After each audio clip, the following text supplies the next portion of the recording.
O projeto Memória UESC é uma iniciativa da Assessoria de Comunicação, ASCOM, com o objetivo de preservar e resgatar aspectos da história da universidade, e integra a programação comemorativa dos 50 anos de fundação do campus. O acervo do projeto Memória será constituído por depoimentos de personalidades que fizeram parte da história institucional, cuja experiência foi relatada por meio de entrevista. Todo o conteúdo deste projeto está disponível como fonte de pesquisa, sendo obrigatório o crédito autoral.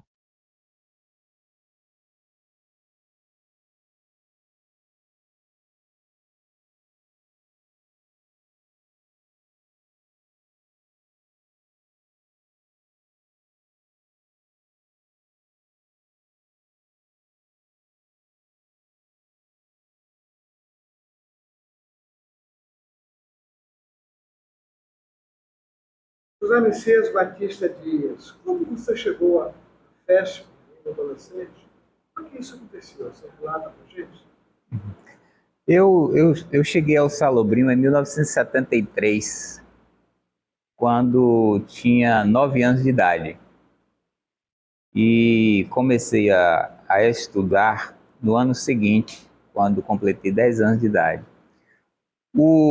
A Universidade Estadual de Santa Cruz foi inaugurada em 1974. Em 1973, nós percebíamos aqui em Salobrinho um movimento, né, da construção, de algo que o pessoal chamava de universidade, e os trabalhadores daí de Salobrinho, que trabalhavam na construção civil, diziam que era a perversidade, porque naquela época não tinha sistema de construção mecanizado para concretar vigas, essas coisas. Então tinham que subir rampas, né, com carrinhos de mão e etc e tal, e era um trabalho muito pesado.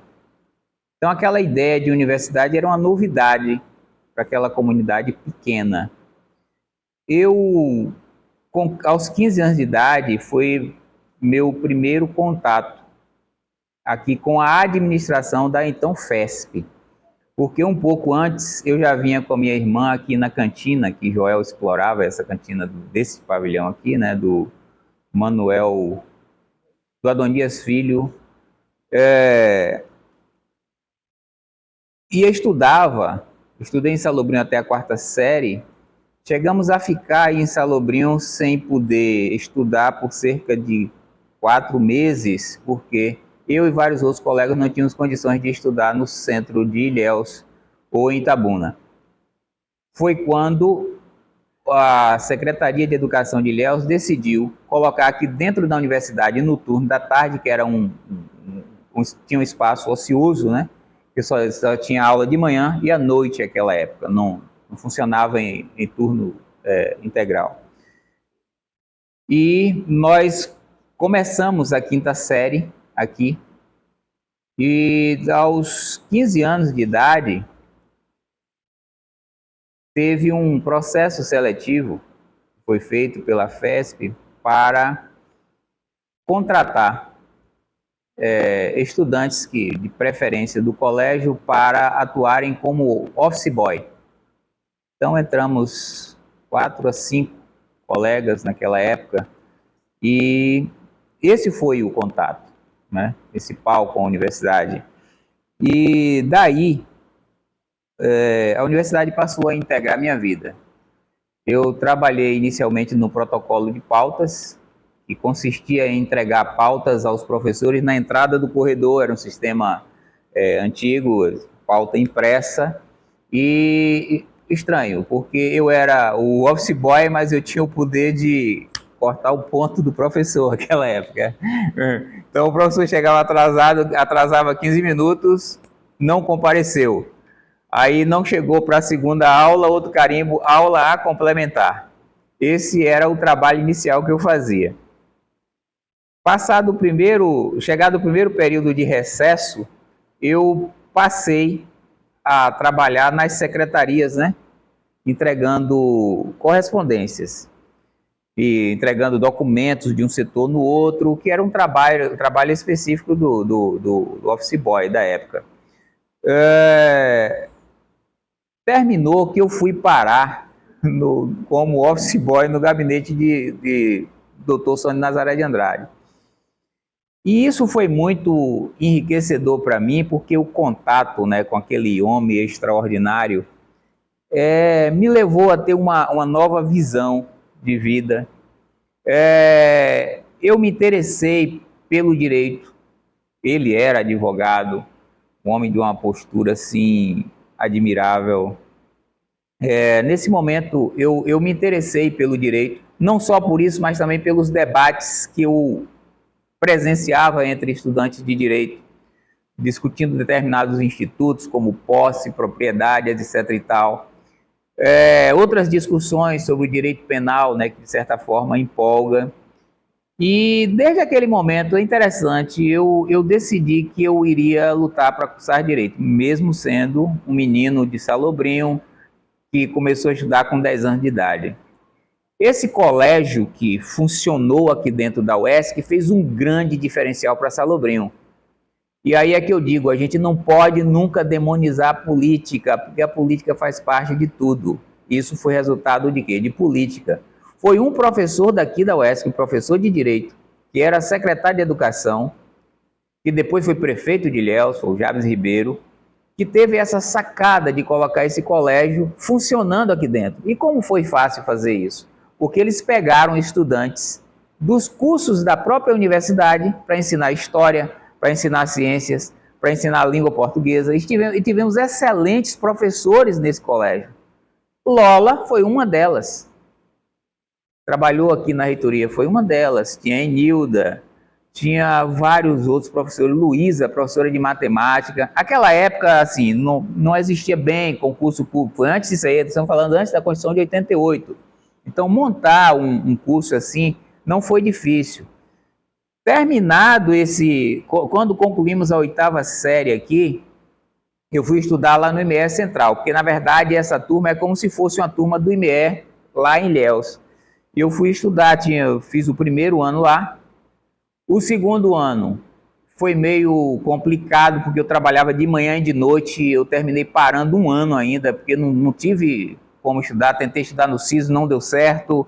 Aí eu fiquei com medo de ficar desempregado, eu dependia de trabalho para sobreviver, e aí passei um ano sem estudar, mas revisando todos os assuntos. No ano seguinte, de novo, veio uma outra ação política, que foi o quê? Criaram no IME de Ilhéus um curso tipo preparatório para vestibular, chamado colegial,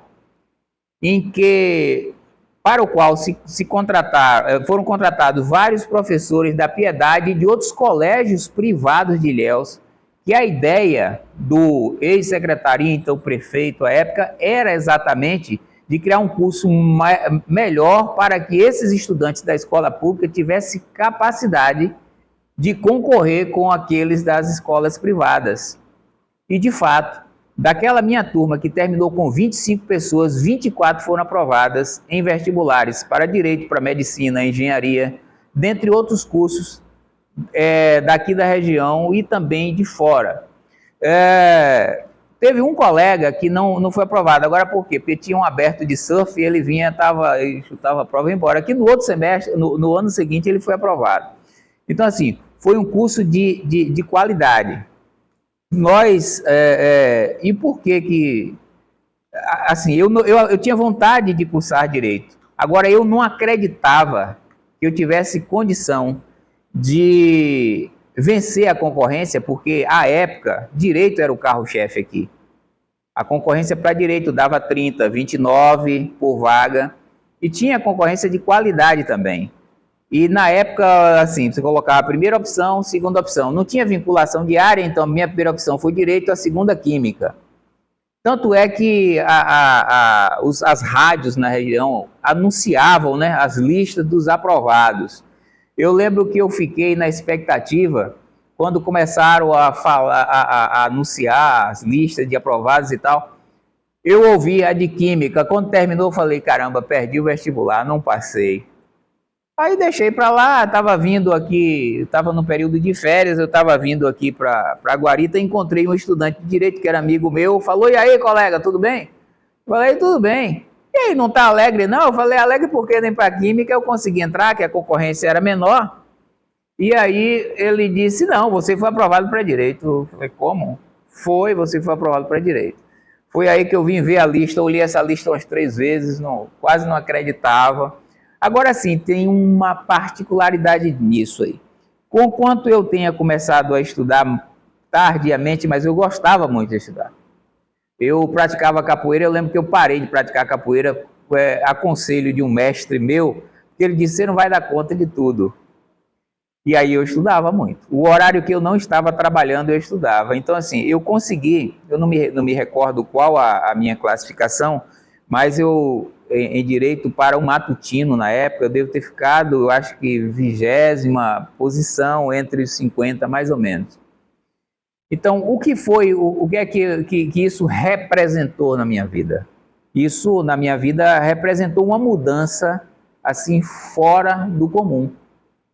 Porque aquele menino de Salobrinho, eu acredito que eu fui o segundo de Salobrinho a entrar para o curso de Direito aqui, que primeiro teve Paulo, que é irmão do nosso colega Renato aqui, que hoje em dia trabalha como motorista. Então, assim, esse eu acho que um primeiro efeito direto da universidade na minha vida, como também na vida de outras pessoas do bairro que ingressaram em cursos aqui na universidade. Nós temos o caso de Charles, que foi para o TRT, temos vários outros com formação na área de licenciatura e que tiveram significativas mudanças nas suas vidas, né? Em função da existência da universidade. Aqui na universidade, eu tendo ingressado como office boy, eu passei por alguns setores.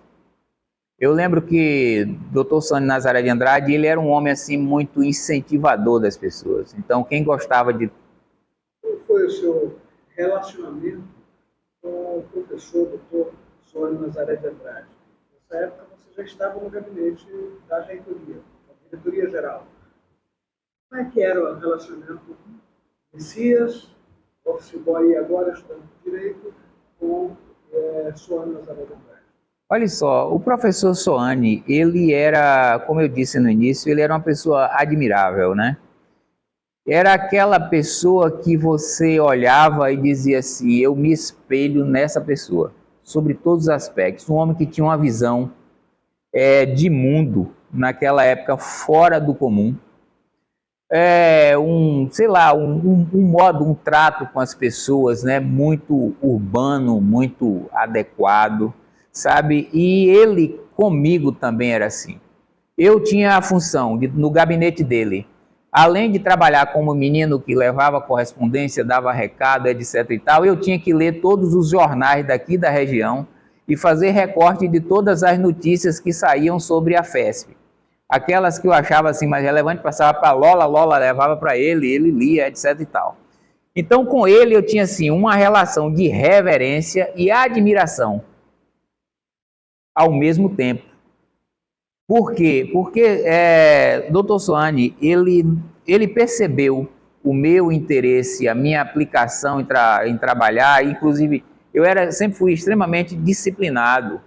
Tinha um guarda-pó que a gente tinha que usar, os colegas não gostavam muito não, era um guarda-pozinho azul com esse símbolo, né, da FESP no bolso, que é essa cruz de Malta, se eu não me engano.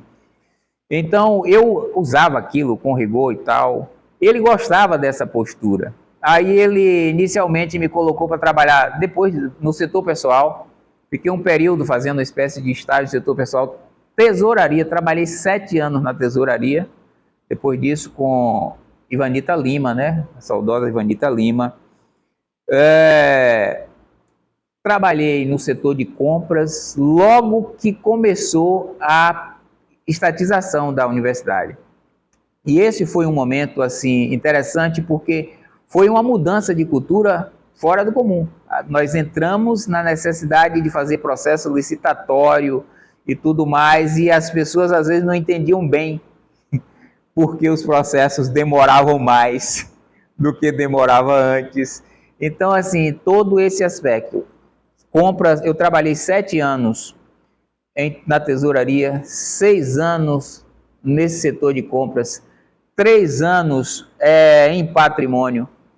Fiquei alguns meses respondendo pela gerência administrativa, porque surgiu um problema com um professor que está exercendo a atividade, o professor Raimundo Cosme, ele adoeceu. Nessa época aí, eu já passei a presidir a comissão de licitação, que eu presidi por 8 anos seguidos, 8 anos seguidos, só mudavam a composição dos demais membros, e eu ficava até mesmo, porque essa época aí eu já era bacharel em Direito, terminei concluindo o curso de Direito em 91, já era bacharel em Direito, mas eu sempre aspirei a trabalhar na área. Quando eu concluí esse curso, eu advogava fora, mas normalmente não ganhava dinheiro não, né? Porque advogava o pessoal de Salobrinho, era uma questão trabalhista ou outra, fiz alguns júris, inclusive o primeiro júri fiz com um desafio que foi feito pelo professor Valdir aqui da UESC, era um júri dele, ele era advogado dativo, não podia fazer, ele fez um desafio para que eu fosse fazer esse júri, foi em Belmonte, me empolguei com o tribunal do júri e tal, mas enfim, eu trabalhava aqui e tentava advogar ao mesmo tempo, porque eu não podia deixar um trabalho que tinha uma renda fixa e apenas advogar, né, já tinha família e tudo mais nessa altura. Eu aspirava trabalhar aqui na UESC também na área jurídica. Uma certa feita,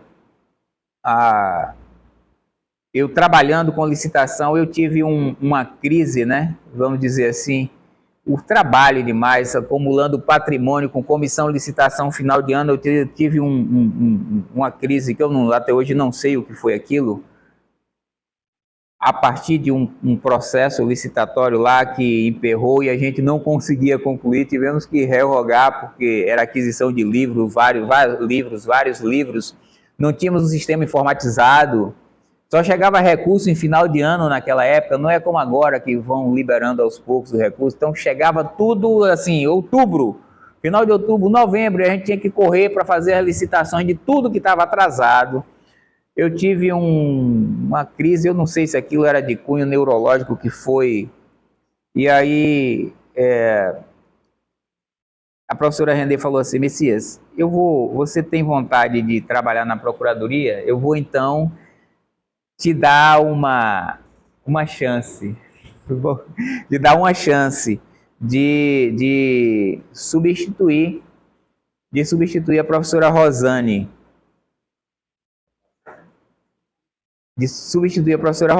que era a professora Rosane Portela, que trabalhava lá como assessora, né, da doutora Maria Creuza, e eu lembro que eu fiquei um mês de fevereiro, que era uma substituição de 20 dias. E com essa substituição, eu que atuava, né, já na área de licitações e se esperava que eu trabalhasse basicamente com isso, mas também a doutora Maria Creuza passou para mim alguns outros trabalhos para emitir pareceres, alguns da área educacional. Eu lembro bem que um era de transferência ex officio. É um parecer que, na verdade, foi feito e que até hoje eu uso como modelo, porque é com base na LDB, que é de 96, isso aí foi em 1999.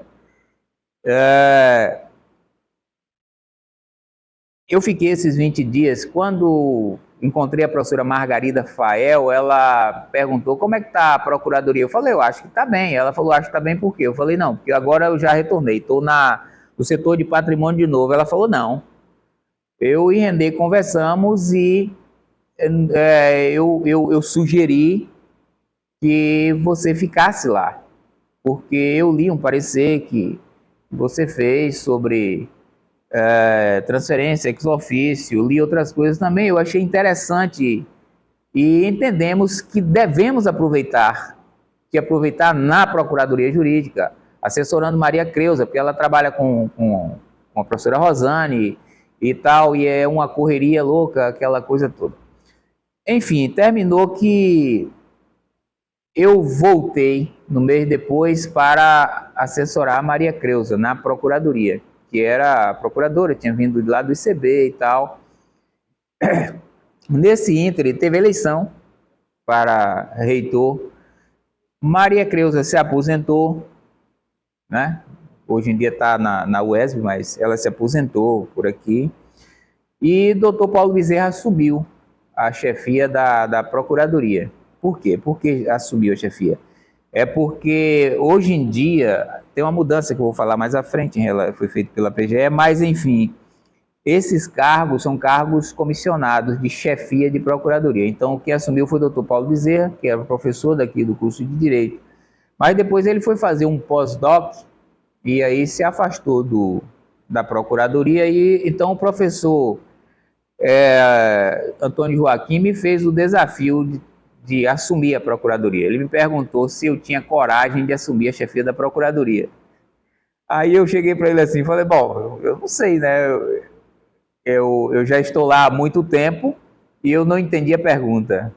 Aí ele brincou comigo e disse, não, mas que tem pessoa que na hora que se fala assim, você vai assumir, termina não tendo coragem, né? Eu disse, não, por mim tudo bem. Eu confesso que eu fiquei meio receoso porque, assim, é a procuradoria de uma universidade, não é? Então, assim, não a responsabilidade é muito grande. Tem gente que pensa, não, é questão de status. Eu acho não, eu acho que a responsabilidade é grande. Porque você defende o patrimônio de uma instituição quando você atua numa procuradoria.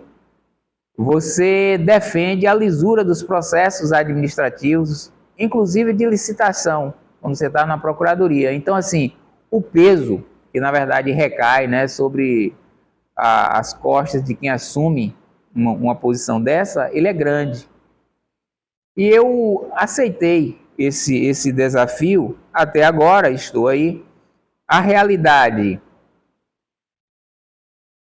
Antes de você falar dessa realidade da Proju, a gente quer saber muito do seu dia a dia, agora, gostaria de saber como foi que você viveu todo o processo de transição entre a universidade, a FESP e a UESP, aquele período de evolução. Sim. Olha só, eu comecei, a época que eu estudava, nós tivemos duas crises na universidade. Uma primeira em 1987, em que houve uma greve de professores, que durou uns 3 a 4 meses, e no retorno foi muito corrido, né? Então, alguns colegas desistiram de disciplinas, até eu mesmo fiz uma bobagem de desistir de direito penal, ia trazer meu curso em 1 ano, por causa dos pré-requisitos, né?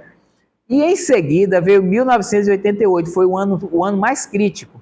Por quê? Porque a universidade, ela foi construída, a universidade não, a Federação de Escolas, ela era mantida pela Fundação Santa Cruz, FUSC, que era uma entidade que foi criada pela CEPLAC. E ela tinha aporte de recursos de doação do Instituto Cacau da Bahia, de Olímpio Vargens, na verdade, que era uma pessoa que também fazia doação para essa fundação, e a CEPLAC, que colocava a maior parte dos recursos. E os estudantes pagavam um valor que não era tão expressivo, mas pagavam, enfim, mantia-se. Alguns tinham crédito educativo, e hoje em dia tem como se fossem os fiéis, né? Mas chegou um momento em que aconteceu uma transformação na CEPLAC. Foi um momento que Delfim Neto era ministro e ele entendeu que uma taxa de retenção que a CEPLAC ficava das vendas de cacau deveria ser imposto de exportação. E aí a CEPLAC perdeu a autonomia financeira que ela tinha e não pôde mais manter. Foram tentadas algumas maneiras da instituição continuar viva. O Grupo Chaves mesmo começou a conceder bolsa para os estudantes. Eu mesmo fui beneficiado inicialmente com a bolsa do Grupo Chaves, uma bolsa de 75% do valor da mensalidade do Grupo Chaves. Me inscrevi no crédito educativo, consegui o crédito educativo e aí mandei uma carta para eles agradecendo. Eles passaram para outro estudante. Só que em 88, nada disso deu para segurar. Aí a crise se instalou. Foram 8 meses a instituição fechada. Nesse período, nesse período, vamos dizer assim, a luta pela estatização da entidade, aumentou. Tinha um grupo que tinha interesse em federalizar e outro que lutava pela estadualização. Nós que já estávamos há mais tempo sabíamos que era inviável a federalização porque já tinha sido tentado. Eu lembro do professor Costinha, que ensinava aqui, ele foi a Salvador com um grupo de professores e estudantes entregar ao ministro da Educação, que era Jorge Bonhausen, uma carta, um relatório mostrando a importância da entidade para a região, que já tinha uma estrutura, para ver, não era federalizar, se criavam em cima daquela estrutura uma universidade federal, mas não tinha interesse de manutenção de universidades naquela época. E tanto é que esse ministro falou, olha, isso aqui eu vou jogar em cima de mais 600 instituições de ensino particulares falidas que estão aqui pedindo que o governo assuma. A gente sabia que não dava, tinha um certo embate até entre os que lutavam pela estadualização e os que lutavam pela federalização. Lembro-me que fui a Salvador com Dea Jacobina, Taurino Araújo e um outro colega, Luiz, se eu não me engano, andar de gabinete em gabinete lá na Assembleia Legislativa para ver se a gente conseguia uma reunião com o governador do estado, que era Valdir Pires, para tratar do assunto ESC. Teve um deputado, Luiz Nova, ele disse, olha, eu terei uma audiência com o governador na próxima semana, eu vou conversar com o gabinete. Saímos de lá com esse deputado, fomos no gabinete, na Casa Civil, conversamos com o secretário, e o secretário disse, não, tudo bem, falei com o governador, ele vai aceitar receber representante da comunidade. Voltamos. Nesse dia tem uma particularidade que eu sempre gosto de contar, porque eu acho interessante. Nós viajamos para Salvador, o pessoal do DCE conseguiu patrocínio de alguns políticos da região, e eu, como era representante de servidores, o meu patrocinador foi o professor Aurélio, que queria pagar passagem só de ida, e Dea Jacobina brincou com ele, disse, está querendo se livrar do servidor? Aí ele tirou, ele pagou do bolso dele, passagem de ida e volta. Agora nós fomos para Salvador, como? Sem dinheiro nenhum, era tudo estudante. Quando deu assim, depois dessa reunião lá no gabinete, o deputado perguntou, e aí olhou para a gente assim, vem cá, vocês já almoçaram? A ideia, não. Ele disse, então vamos ali no restaurante da Assembleia, eu acho que ainda dá. E nós fomos almoçar nesse restaurante, ele pagou. Ainda fez questão de dizer que pagou do bolso dele. Outro fato interessante, que sempre que eu encontro o Davi Pedreira, a gente brinca. A gente estava tão com fome essa altura que, enquanto o deputado entrou lá para o gabinete, nós ficamos na mesa, né? Os quatro ali. Aí tinha um vinho em cima da mesa com as tacinhas e tal, aí cada um botou e tá ali tomando. Aí quando a secretária saiu, todo mundo com a mão debaixo da mesa. Ela começou a rir, não, isso aí é para vocês mesmo. Aí nós começamos, né, a rir da situação. Voltamos para aqui, para a região. Teve aí uma grande sacada de Davi Pedreira. Às vezes eu brinco com ele, eu vou botar uma estátua sua na frente da UESC. O que é que aconteceu? Ele resolveu conseguir procurar, né, ajuda dos políticos da região, prefeito de Ilhéus, Itabuna, ônibus para levar a comunidade para lá. Aí tinha outra questão a ser resolvida. Os estudantes não estavam vindo aqui, não estavam tendo aula, muitos professores também não estavam vindo aqui. Aí vamos lotar, arrumaram 7 ônibus. Eu não sei quem pagou 3 ou quem pagou 4, só sei que foi o município de Ilhéus e Itabuna. E seguimos para Salvador em 7 ônibus lotados, a grande maioria de Salobrio, gente de Salobrio que não era nem servidor daqui, nem terceirizado, que não tinha nem na época, acho terceirizado, tinha não, nem estudante, mas enfim, muita gente providenciaram, Davi e Dea providenciaram faixas, etc e tal. Então essa audiência que seria com o governador foi ampliada, aconteceu lá no Palácio da Aclamação. Então estava assim, disseram para o governador, olha, a comunidade está em peso aí. Então o governador Valdir Pires recebeu. Naquele momento ele assumiu fazer um aporte de recursos para pagar a folha, estava atrasada. E assumiu também o compromisso de criar uma fundação para manter a instituição. Aí que foi criada a Fundação Santa Cruz, FUNCRUZ. Era a Fundação Santa Cruz também com o nome FUNCRUZ, essa de direito público, que manteve até a criação da universidade na condição de fundação em 1991 e depois foi transformada em autarquia. Então, assim, esse período da universidade é que eu acho assim, foi um período muito rico, porque foi a comunidade. E, assim, a Prune vinha fazendo um bom trabalho também no âmbito político, mas eu entendo que essa atuação do movimento estudantil na universidade, naquele momento, foi crucial. Porque, assim, a sacada que Davi teve, que Déa teve de fazer isso, ele levou esse povo para Salvador, todo detalhe, sem nenhum tostão para dar alimentação para esse pessoal. Que aí vem a história da churrascaria Roda Viva.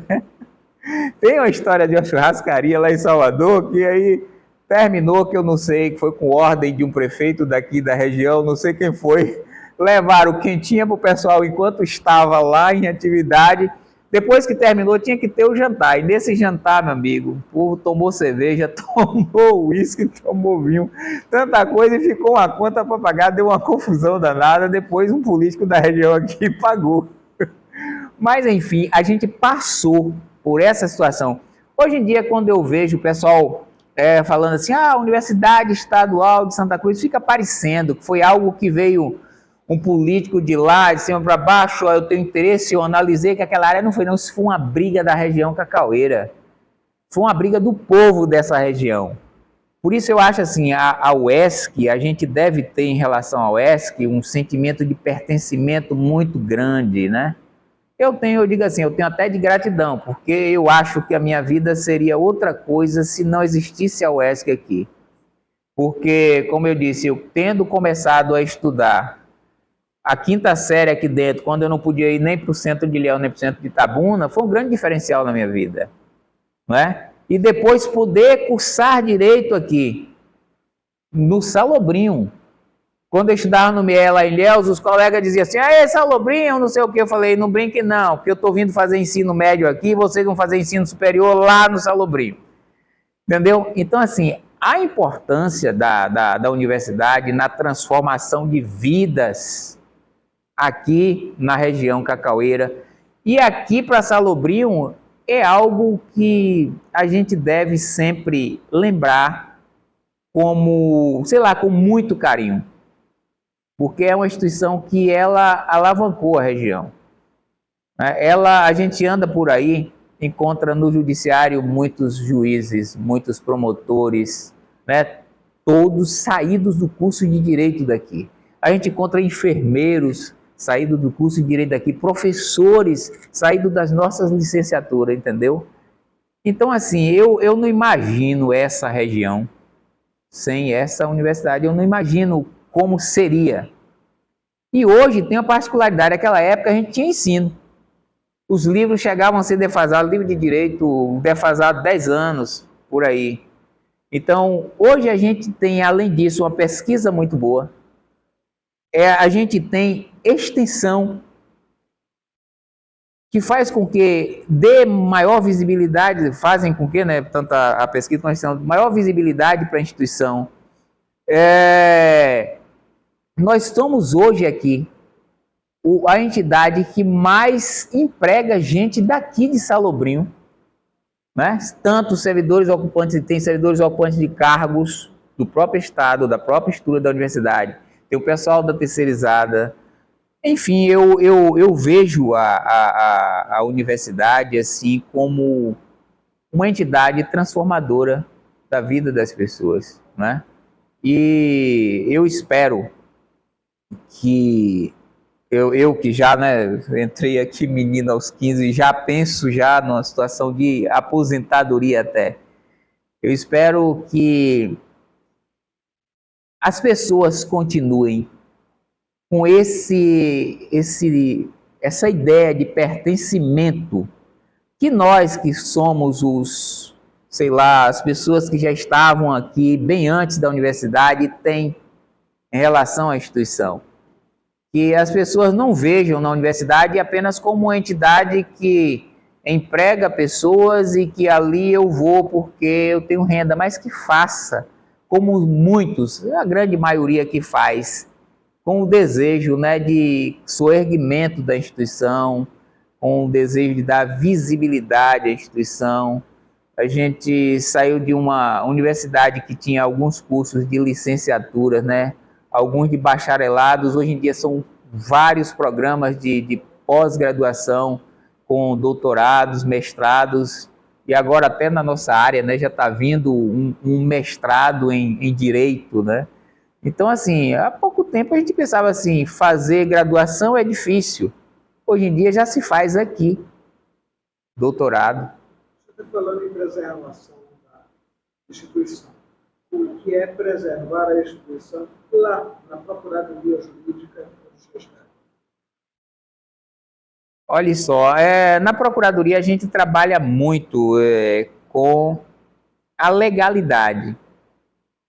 A função da Procuradoria é fazer a defesa judicial da instituição, representar a instituição em via judicial e exercer a consultoria interna. Nessa consultoria interna, ela trabalha em controle concomitante de legalidade. Nesse controle concomitante de legalidade, ela analisa processos licitatórios e os mais diversos processos da universidade, principalmente aqueles que envolvem pagamento. E é exatamente para aplicar esse princípio da legalidade que a Procuradoria atua. Algumas vezes a gente passa por situações que alguns interessados até nem entendem e acham que a Procuradoria está radicalizando, etc. e tal. Mas, por causa do princípio da legalidade, que é o princípio que nos rege, que importa dizer que a gente só pode fazer o que a lei determina, então, em determinados processos, a gente emite parecer dizendo que não é viável. E, às vezes, vai parar no judiciário, às vezes a pessoa se chateia, etc. e tal.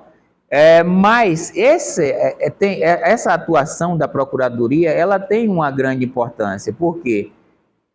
Para o gestor, ele dá uma segurança de ter contas aprovadas, né?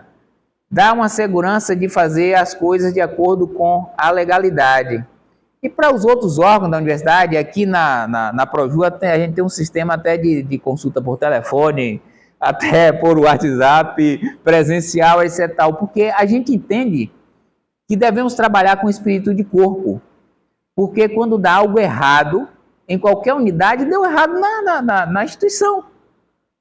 Então não adianta dizer assim, a universidade teve um erro lá na universidade, aconteceu tal erro no processo licitatório. Olha, foi o pregoeiro. Não, foi a instituição.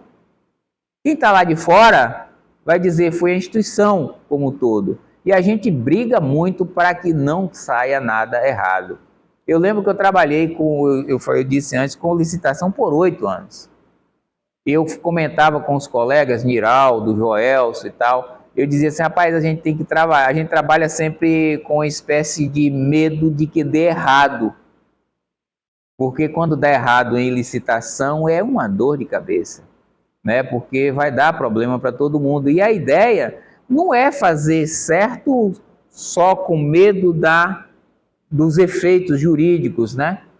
Daquele ato, mas é pela ideia de fazer o que deve ser feito, né? De fazer o que é correto. Então a gente trabalha sempre nesse princípio, de maneira que se alguma coisa der errada, pode ser por erro grosseiro, mas normalmente por erro grosseiro não é nada absurdo, né? É assim, tipo, eu não vi, teve um erro de data, teve um erro de outra coisa. Mas enfim, esse papel da Procuradoria eu acho importante na instituição, que é para dar uma certa sustentação ao bom funcionamento da instituição. E, enfim, eu acho que no meu caso, como eu peguei uma trajetória de lá, né, desde protocolo de pauta, de office boy, passando por diversas unidades da universidade, eu tenho uma visão, assim, da universidade como um todo. Eu lembro que na época que eu era boy, o professor Joaquim, uma vez, um dia de sábado, ele era da APRUNE, presidente da APRUNE, ele queria fazer mandar correspondência para vários professores. E se agora o setor pessoal está fechado, eu não sei o nome de todo mundo. Aí ele dizia o nome, aí eu falava fulano de tal, todos os professores sabiam o nome completo. Aí assim, Mireta Viva Queiroz, Francolino de Queiroz Neto, e aí, entendeu? E hoje em dia não, hoje em dia tem tanto professor que eu não conheço, tem tanto estudante que eu não conheço. Então assim, a instituição cresceu, né? Cresceu e a gente está aí. Aproveita e fala sobre o princípio físico. Pegou lá a construção. Sim. Olha só, a universidade, quando ela foi inaugurada, ela tinha esse pavilhão aqui, que é o Jorge Amado, né? Esse é Adão Dias Filho, esse pavilhão Adão Dias Filho, que não era só um pavimento. Aquele de lá tinha 2 pavimentos. Eu esqueci o nome dele agora. Manuel Nabuco. Não, Manuel Nabuco é de lá. Esse é o Adão Dias Filho. Pedro Calmon. Não existia torre, e lá era a mesma coisa. O outro pavilhão, só o primeiro andar, e o de lá que ia até metade. Não tinha completo, não. Depois fizeram o outro pedaço. Quando ela foi estadualizada, já tinha a torre. Nós nos mudamos para a torre em 1983, se não me falha a memória. 1983, ainda faltava muita coisa, a torre não tinha, fazia um calor enorme porque não tinha condicionador de ar, né? E essas salas aqui, elas não tinham janelões nos pavilhões que existiam. Tinha o cobongó e não existia sequer ventilador de teto. Então, na época de calor, a gente passava uma situação super complicada aqui. Quando foi estadualizada, quer dizer, quando começou o processo de transição, o Estado já começou a investir aqui, de maneira que construiu, quando a professora Renê, aliás, o professor Altamirano estava ainda, e a professora Renê já estava querendo se lançar candidata também, começaram a construir essas outras partes dos pavilhões, né? Construíram o Centro de Cultura Paulo Souto, aquele CBG, o restaurante universitário, enfim, aos poucos. O Valdir Pires foi um pouco depois. Eu lembro que quando começaram essas construções aqui, o professor Sodré, que era o proreitor de administração, falava para a professora Renê que ela havia decolado um Boeing com motor de Fusca, porque tinha poucos servidores, tinha uma estrutura bem pequena para poder manter aquilo. Eu lembro que só na parte de licitação era uma concorrência, uma tomada de preço, um convite um atrás do outro para conseguir dar conta disso. Sendo que essa parte de construção não era a gente que fazia, que até hoje é a administração direta do Estado que assume, né, a parte de construção acima do valor, na época, né, valor de convite, que era mais recentemente 176 mil. Mas, enfim, a UESC, ela cresceu e continua, né, crescendo bem, muito na parte estrutural, mas também tem uma demanda de espaço muito grande, a gente sabe disso. Lembro-me que quando o professor Ari Mariano resolveu criar aquela área lá no Manuel Leão, as pessoas, estranho, por que vai ficar longe da universidade? Mas aquilo é uma área que pertence à universidade. E por pertencer à universidade, ele resolveu utilizar. O almoxarifado era aqui embaixo. Hoje não teria a menor condição de funcionar aqui dentro do campus. Então, assim, a universidade já cresceu até para fora dessa área daqui do campus São Nazaré de Andrade. Por quê? Porque tem surgido muitos cursos. Apesar de que a estrutura de cargos não aumentou, a gente sabe disso, que aí depende de questão política, depende do Estado, a estrutura de cargo não aumentou, mas a quantidade de cursos, a quantidade de estudantes e a qualidade, né, também do ensino nas mais diversas áreas tem aumentado muito. José Messias Batista Dias. coisa que você já tocou ao longo da nossa conversa. Mas isso aqui, essa universidade, essa comunidade representa hoje para você? Mas olha só, para quem cresceu aqui dentro, é como se fosse uma família, né? Eu venho preparando minha cabeça para o momento da aposentadoria. Eu não sei como vai ser. Eu não sei. Eu acho que o carinho que eu tenho pela instituição, sabe, meu convívio com as pessoas aqui, até em situações que foram assim meio extremas, que as pessoas tentaram se desentender comigo em relação, por causa de pareceres que eu emiti, eu consegui, de certa forma, conversar, contornar e mostrar que não é situação pessoal. Então, assim, a minha relação com a instituição é uma relação de pertencimento e, ao mesmo tempo, de carinho, né? Como se tem por um ente da própria família. Então, eu acho que esse diferencial, né, o diferencial na minha vida foi a UESC. E interessante que eu imaginava, num dado momento, que eu ia sair da UESC. Agora, eu não saí da UESC, eu não entendo como foi que esse processo se deu. Quando estava para terminar o curso, eu pretendia pedir exoneração, isso aí, mas é aquela coisa, eu não podia, eu fiquei com receio de ficar só advogando sem ter aquela renda fixa, porque eu terminei casando antes de concluir o curso. E fui ficando na universidade. Eu não me arrependo de ter ficado por aqui, não me arrependo, porque eu gosto. Eu entendo que o executivo estadual não paga bem, sobretudo nessa área de educação, principalmente ao técnico, não paga bem. Eu entendo que deveria valorizar mais. A universidade perde muito servidor por causa do salário baixo. E maior exemplo disso foi a última convocação do concurso, que pouca gente teve interesse.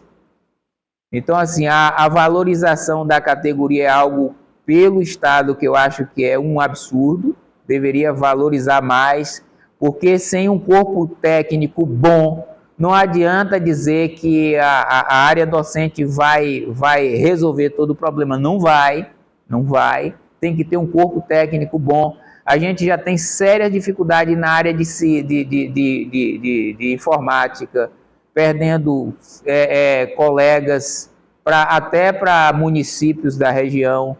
Então, assim, precisa ser visto isso para que a universidade continue crescendo, para que ela continue cumprindo o seu papel na região, que a gente vê que esse trabalho, esse funcionamento da universidade, ela melhora a vida de muita gente na região. Ela melhora o ensino, ela melhora o judiciário, ela melhora a medicina, ela melhora a enfermagem, ela melhora tudo. Então, assim, precisa ser visto isso.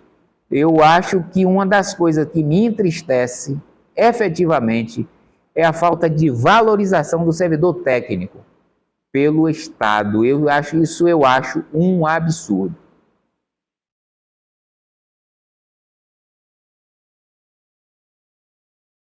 Pronto, acabou?